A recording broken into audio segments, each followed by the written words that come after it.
Hello, hello. Hi. Hi, can everybody hear me? Thank you so much for your patience. I really appreciate you sticking it out with us while we get these audio things figured out.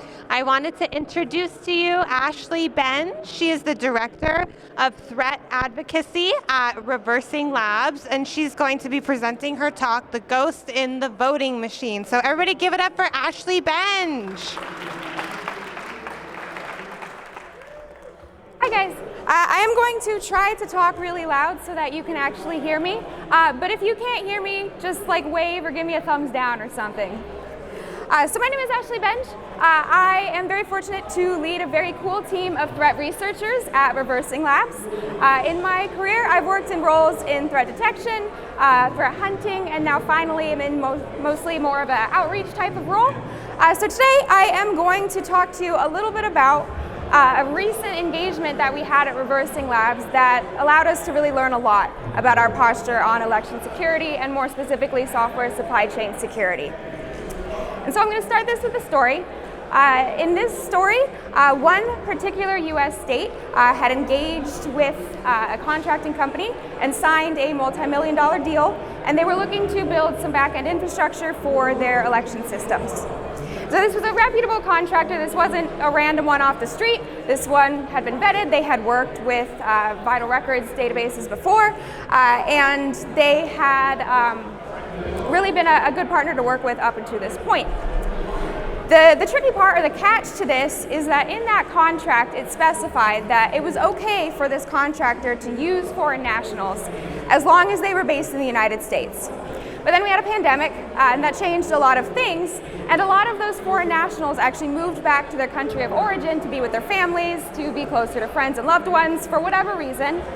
But that wasn't something that this contractor had thought to report back to the state. And so in this case, we have a broken contract for a huge dollar amount, and this isn't ideal. There are a couple reasons that we don't want this to become an issue. And if we break the contract, this is probably something that is going to hit the news. And now we have a potential publicity issue to deal with, and this was immediately before a midterm election. And so I obviously don't want to rely on chance and hope that something bigger and badder comes up and sweeps that under the rug. And so what this state was really looking for is a way to work this out, because the contractor had, up until that point, been great to work with. And so this is where Reversing Labs comes in. We are mostly a company that does malware analytics and file analysis, so this is our bread and butter. And what we wanted to look for was any other issues outside of just the foreign national contracting issue that might potentially come up as an issue later on in this process. And so as we analyzed this file, or rather this package, the software, we found two main issues that were related to both third-party dependencies. And so in the first case, there was an issue with dependency on a third-party library that is actually maintained by a known felon. And so this is not a great look. At the initial instance, when they had started to use this library, the person behind it was not a felon. But there was an unfortunate run-in with the law when this person actually killed someone on their motorcycle. And later on, really just did not have a lot of empathy towards the situation. And so all these things combined, not a great library to be using. The second major issue was an issue with callouts to foreign TLDs. And so this is probably more of an issue than you might think it would be, particularly with political tensions in certain regions between the US and other nations. And so the second library that was being used made these callouts. And in addition to the bad look being there to begin with, there's also a potential risk that logs could actually be put somewhere for that foreign entity to access. And so sort of a double issue there. So through engaging with this state and working through these issues with this contractor, we bucketed what we found into three categories of risk. The first one is financial risk. That's obviously not a good thing to be wasting tax dollars, especially in the multiple millions. It's a bad look, usually causes some sort of political press issue. The second one I also probably don't have to speak very long about, political risk. If you're an election official and you are responsible for trying to procure infrastructure that can't be used, it's a bad look. It's a bad look if the infrastructure you procure is ultimately calling out to foreign TLDs. Regardless of this, this could potentially have risk for you as an individual trying to get reelected in your state or local government body.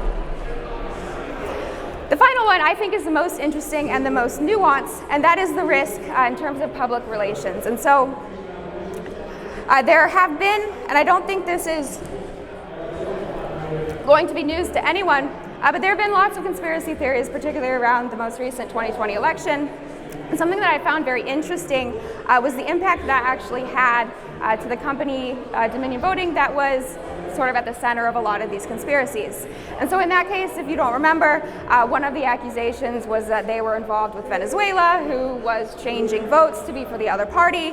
And this actually did have a very quantifiable financial risk. There was a lawsuit, I think it came out to be filed for just under $1 billion. And so this also, in addition to that, caused a lot of states and other agencies to actually pull back from their potential vetting of using those systems. And so regardless of which one of these categories each of these risks fell into, all of these are fairly concerning. So something that we've talked about a lot today, if you have sat through any of the other talks or panels, is this idea of trust and the democratic process. And so something I think we've focused a lot on that we're actually moving away from in terms of election security is this idea of active exploitation, of needing to secure these devices. And that is, of course, the very interesting kind of sexy way to frame the problem. But more and more, I think we're starting to see that it is not only the actual devices that can be exploited, but human beings. And I think we see this the most with the way the trust in our democratic process has started to be poked at by certain bodies that have a vetted interest in undermining that trust. And so I think the most important tie-in to software supply chain security, which is sort of my jam, that's what my research team does, is that the software supply chain actually offers would-be threat actors, would-be bad actors, a potential to compromise one thing that might actually be a little easier to compromise than actual election infrastructure or something touching those systems that are usually very well protected. But if instead they could maybe slip something into that third-party library, a piece of malware or other code that might gather a little information, send that back to the C2 server. If they do that and they're able to get this picked up and used by a number of other agencies that might have sensitive information, then as a bad guy, I've written one piece of bad code, I've put it one place, and I've managed to compromise multiple other entities, which is great value for my time. And I think that's what all of us want, right? Is a good return on our investment. And I think we can see the impact of this if we look at recent instances where we've actually seen software supply chain events. Most recently, the MoveIt instance comes to mind. We've also seen this happen with 3CX, a number of others, SolarWinds, the breach of MEDOC. And in all of these cases, it was only the thing that was being dispersed to customers that had to be compromised rather than the customers themselves. And the enormous financial impact in particular of SolarWinds and also of the MEDOC compromise is very obvious.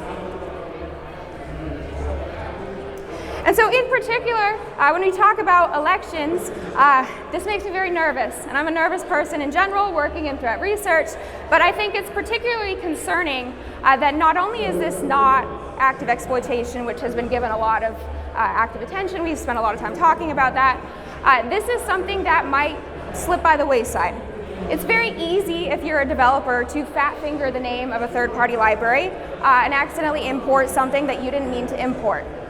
And what we do at Reversing Labs in my threat research organization is we look at a lot of these libraries and try to uncover the malicious code or malware that's in them. And we find a really concerning amount of malware and other malicious things in these third-party libraries. We often see, it may not even be a typo. It may be that I'm going to name something really close to an existing library that's used all the time. There are many other very simple attack vectors for me to take advantage of if I'm a bad actor. And it's the simplicity that makes me the most worried, because you don't even really have to be that good of a bad guy to cause an issue. And so when we think about potential repercussions for elections, it doesn't even have to be the big, bad, scary nation-state actor that has the technical prowess and time to invest into that. It could just be an individual who has a little bit of knowledge and is able to slip something into a library they know is going to be used. And that makes me really worried that one individual with an agenda would be able to manipulate the public opinion of an election.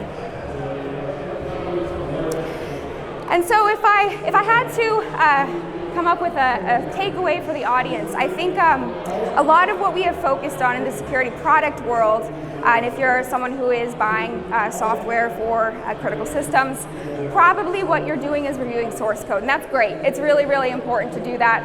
It's valuable for sure. But if you aren't looking at that final compiled binary, that's a problem, and it's something that you should be very worried about. And so a lot of what we see, particularly, for example, the recent 3CX compromise, is that it was actually during the build process, which you wouldn't have seen if you were just vetting source code, that we saw the malicious library actually introduced. And so this wasn't anything that necessarily would have been caught otherwise, and for that reason, that's very concerning.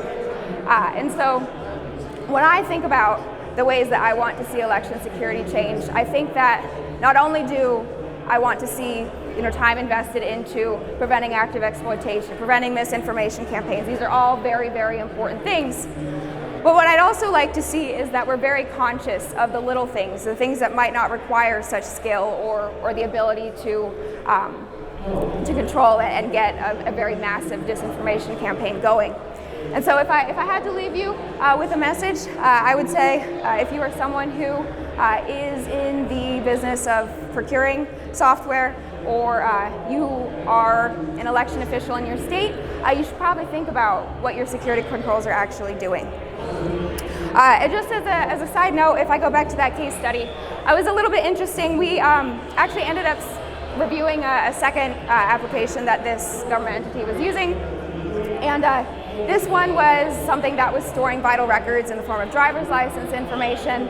And we actually found an additional instance involving third-party libraries where enough had occurred that there were actually arrests made. And so, I think it's a proof point there that, if you aren't very, very diligent and paying attention, then potentially something could be going on that you're not even aware of.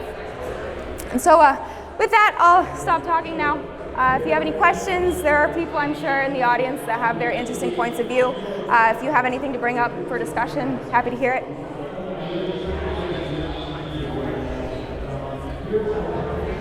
Go ahead, Paul. How do you know what my name is? You have to yell at me. Is there any evidence that the vendors themselves, because there's a small number of vendors who make the hardware and software for election systems, are attuned to this supply chain risk and taking any steps or measures to address it?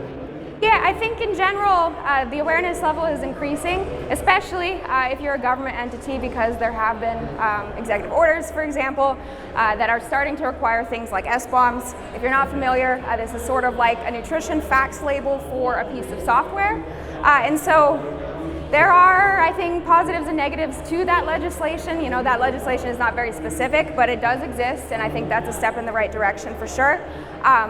But I would say in general, the level of awareness sort of starts with those most critical contractors, developers, people who might be touching that sort of very sensitive information, and it's sort of trickled down for there. So I'm hopeful.